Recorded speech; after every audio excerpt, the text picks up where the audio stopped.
పాల సముద్రంలో త్రికోట పర్వతం ఉంది. ఆ పర్వతం మీద ఎత్తైన చెట్లు, వాగులు, సరస్సులు, మంచి ఆహ్లాదకరమైన వాతావరణము కలిగి ఉంది. ఇక్కడికి యక్షులు, గంధర్వులు, కిన్నెరలు విహరిస్తూ ఉంటారు.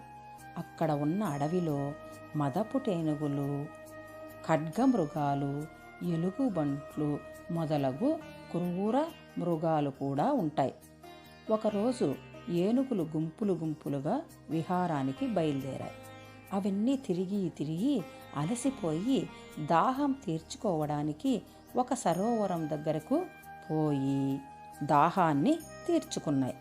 ఆ అందమైన సరస్సులో తామర పుష్పాలన్నీ పెరికి అక్కడ ఉన్నటువంటి నీటిని తొండంతో తీసుకుని ఆకాశం వైపుకు చిమ్ముతూ ఆ సరస్సును ఏనుగులన్నీ కలిసి తొక్కి అల్లకల్లోలం చేశాయి. ఆ మడుగులో దాక్కున్నటువంటి మొసలి ఆ ఏనుగుల రాజైనటువంటి గజేంద్రుని కాలిని తన కూరలు కలిగినటువంటి నోటితో గట్టిగా పట్టుకున్నది. గజేంద్రుడు విడిపించుకోవడానికి సర్వ విధాలా ప్రయత్నం చేశాడు.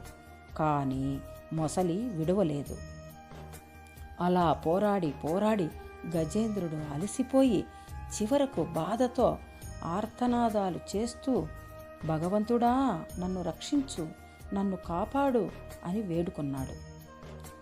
గజేంద్రుని యొక్క మొరను విన్నటువంటి శరణాగత వత్సలుడైన శ్రీమన్నారాయణుడు వైకుంఠము నుండి గజేంద్రుని కాపాడడానికి పరుగున వస్తున్న సన్నివేశాన్ని పోతనామాత్యుల వారు చాలా రమణీయంగా రచించినారు. సిరికింజప్పడు శంకు చక్రయుగమున్ చేదోయి సంధింపడు,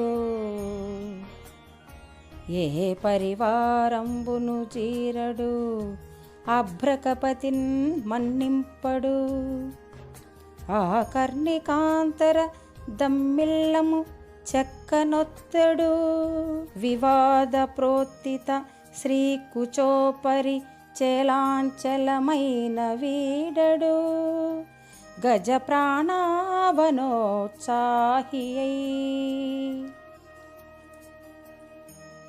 అంటే వైకుంఠము నుండి శ్రీ మహావిష్ణువు లక్ష్మీదేవికి చెప్పకుండా శంకుచక్రాలు రెండింటినీ చేతుల్లోకి తీసుకోకుండా సేవకులను ఎవ్వరినీ పిలవకుండా గరుడ వాహనాన్ని కూడా సిద్ధం చేసుకోకుండా అతని యొక్క చెవి దుద్దుల వరకు జారినటువంటి జుట్టును కూడా సవరించుకోకుండా ప్రణయ కలహంలో అమ్మవారి పైట కొంగు తన వక్షస్థలం మీద ఉన్నటువంటి దాన్ని పట్టుకొని పరుగున బయలుదేరుతున్నాడు అని దీని యొక్క భావము.